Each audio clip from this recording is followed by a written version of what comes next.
Dan berikutnya yang terakhir, evaluasi terhadap zona seismik aktif gempa di dalam sistem sesar Cimandiri. Jadi zona seismik aktif yang diindikasikan dari gempa-gempa susulan serta gempa utamanya. Jadi dari zona itu kami merekomendasikan wilayah yang perlu dihindari. Kalau tadi kan kelayakan wilayah untuk hunian, untuk dihuni kembali atau dibangun sebagai hunian. Yang berikutnya adalah wilayah yang justru direkomendasikan jangan untuk hunian, yang tidak aman untuk hunian. Berdasarkan evaluasi terhadap keaktifan sumber gempa pada area sistem sesar Cimandiri.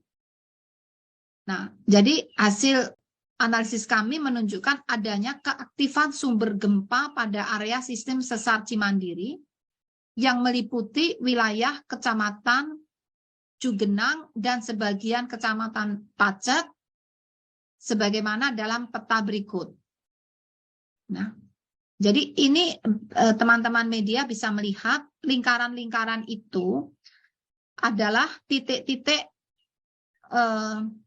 epicenter gempa-gempa susulan. Dan bintang itu adalah epicenter gempa utama. Nah, wilayah yang direkomendasikan untuk dihindari dibangun kembali, jadi dihindari dibangun kembali berdasarkan pertimbangan aktivitas kegempaannya, itu terutama adalah wilayah yang jadi sebetulnya wilayah yang ini dibatasi dengan batas merah ini dimohon untuk dihindari. Namun dari batas itu kita bisa melihat ada subbatas yang di sini, ya, yang di sini. Kemudian ada juga subbatas yang di sini. Maaf, nah yang di sini. Nah ini.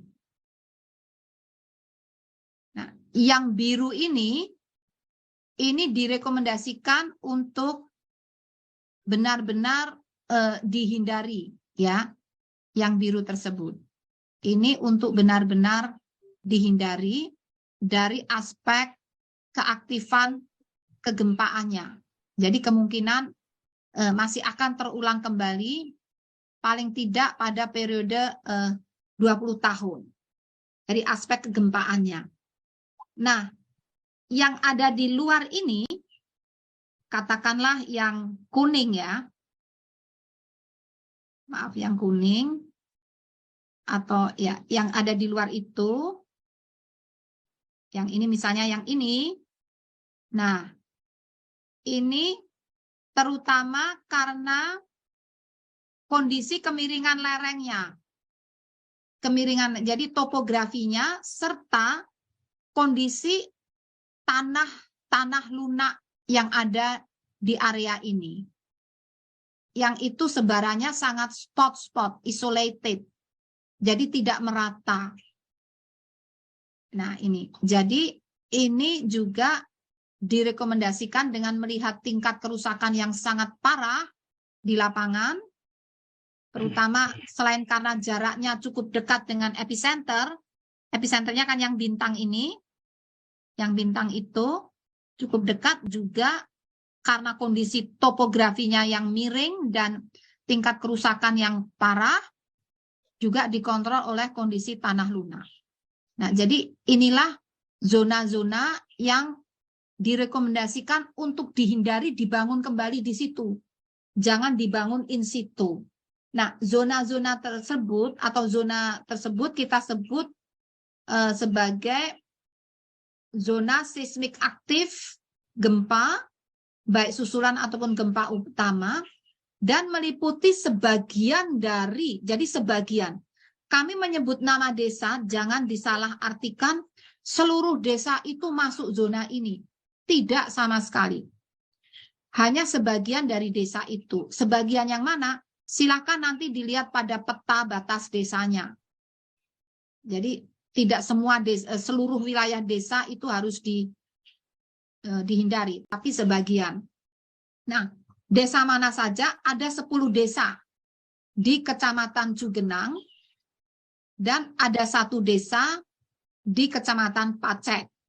10 desa itu ya, Desa Ciputri, Desa Pasir Sarongge, sekali lagi sebagian wilayah Desa Ciputri, sebagian wilayah Desa Pasir Sarongge, sebagian wilayah Desa Galudra, sebagian wilayah Desa Nyalindung, sebagian wilayah Desa Sukamulya, sebagian wilayah Desa Sarampat, sebagian wilayah Desa Talaga, sebagian wilayah Desa Salakawung, sebagian wilayah Desa Cirumput, dan sebagian wilayah Desa Cibulakan. Itu yang berada di Kecamatan Cugenang. Kemudian di Kecamatan Pacet itu di sebagian wilayah Desa Ciherang. Nah, jadi inilah yang dapat kami rekomendasikan berdasarkan hasil survei yang dilakukan oleh tim BMKG. Nah, kemudian slide berikutnya. Nah ini kita tunjukkan tabelnya ya. Saya hapus dulu. Nah, di sini kita lihat, kita tunjukkan peak ground acceleration-nya yang menjadi dasar pertimbangan ya, kenapa harus di ini. Salah satu pertimbangan, bukan satu-satunya ya. Selain peak ground acceleration juga jenis tanahnya dan utamanya jarak dari sumber gempa. Jadi pertimbangan utamanya adalah ini. Terutama adalah jarak dari sumber gempanya.